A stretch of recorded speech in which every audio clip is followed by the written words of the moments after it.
ഹരേ കൃഷ്ണ. എല്ലാ സജ്ജനങ്ങൾക്കും നമസ്കാരം. ഒരുപാടായി നമ്മൾ ദുഃഖത്തിനെക്കുറിച്ചും വിഷമങ്ങളെക്കുറിച്ചും എപ്രകാരമാണ് ഭഗവാനോട് പ്രാർത്ഥിക്കേണ്ടത് എന്നതിനെക്കുറിച്ചൊക്കെ നമ്മൾ കുറേ സംസാരിക്കുകയുണ്ടായി.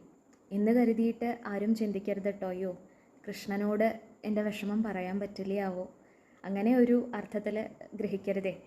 കാരണം ഭഗവാനോട് നമുക്ക് എന്ത് വേണമെങ്കിലും പറയാം. നമുക്ക് ഏറ്റവും അധികം സ്വാതന്ത്ര്യം അല്ലേ, നമ്മൾക്ക് ഇത്രയും നല്ല ക്ഷമയുള്ള ഒരു ശ്രോതാവ് വേറെ ഉണ്ടാവില്ല, നമ്മൾ എന്ത് പറയുകയാണെന്നുണ്ടെങ്കിലും. അപ്പോൾ ഭഗവാനോട് തീർച്ചയായിട്ടും നമ്മളുടെ വിഷമങ്ങളും നമ്മുടെ ഭയം, ഉത്കണ്ഠ ഇതൊക്കെ തുറന്നു പറയാൻ നമുക്ക് സാധിക്കും, യാതൊരു സംശയവുമില്ല. ആ ഒരു സ്വാതന്ത്ര്യം നമുക്ക് ഭഗവാന്റെ അടുത്ത് തന്നെയാണ്, കൃഷ്ണൻ്റെ അടുത്ത് തന്നെയാണ് ഏറ്റവും അധികം ഉള്ളത്. ഒട്ടൂർ ഉണ്ണി നമ്പൂതിരിപ്പാടിൻ്റെ ഒരു ശ്ലോകമുണ്ട്: ഞാനാവലാതി തിരുമുൻപിലുണർത്തിടുന്നേൻ ആനന്ദപൂർണനതു കേട്ടു ധരിച്ചിടേണം.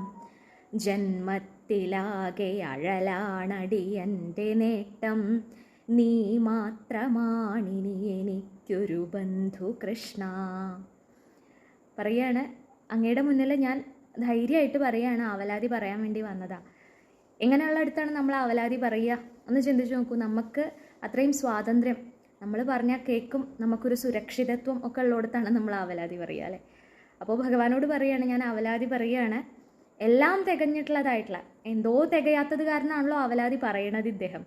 എന്നാൽ പറയണത് ആരോടാണ്? എല്ലാം തികഞ്ഞിട്ടുള്ള ആനന്ദപൂർണനായിട്ടുള്ള അങ്ങയുടെ അടുത്ത് വന്ന് പറയുകയാണ്, ഈ ജന്മം, അങ്ങ് തന്നിട്ടുള്ള ഈ ജന്മത്തിൽ ആകെയുള്ള എൻ്റെ നേട്ടം എന്ന് പറയുന്നത് അഴൽ, ദുഃഖം മാത്രമേ ഉള്ളൂ എന്നാണ്. എനിക്ക് ബന്ധുവായിട്ട് നീ മാത്രമേ ഉള്ളൂ കൃഷ്ണ എന്നാണ് പറയുന്നത്. നമുക്ക് മനസ്സ് വിഷമിക്കുന്ന സമയത്ത് ഓർക്കാൻ പറ്റിയ നല്ലൊരു ശ്ലോകമാണല്ലേ. ഭക്തന്മാർ ഒരിക്കലെങ്കിലും ഇങ്ങനെ ഒരു ശ്ലോകമായിട്ട് ചൊല്ലിയിട്ടില്ല എന്നുണ്ടെങ്കിലും ഈ ഭാഷയിലൊക്കെ തന്നെയാണ് നമ്മൾ ഭഗവാനോട് സംസാരിക്കുക. അപ്പോൾ ആ ഒട്ടൂര് നമ്പൂതിരിയുടെ ആ ഒരു വാക്കുകൾ ഇന്ന് ഓർമ്മ വന്നപ്പോൾ ആ ശ്ലോകം സൂചിപ്പിച്ചു എന്ന് മാത്രം. എല്ലാവർക്കും ആശ്രിത രക്ഷകനായിട്ട്, എല്ലാവരുടെയും ഏറ്റവും പ്രിയപ്പെട്ട ശ്രോതാവായിട്ട് ആ ഭഗവാൻ എന്നും എല്ലാവരെയും അനുഗ്രഹിക്കട്ടെ എന്ന് പ്രാർത്ഥിച്ചുകൊണ്ട് ഹരേ കൃഷ്ണ.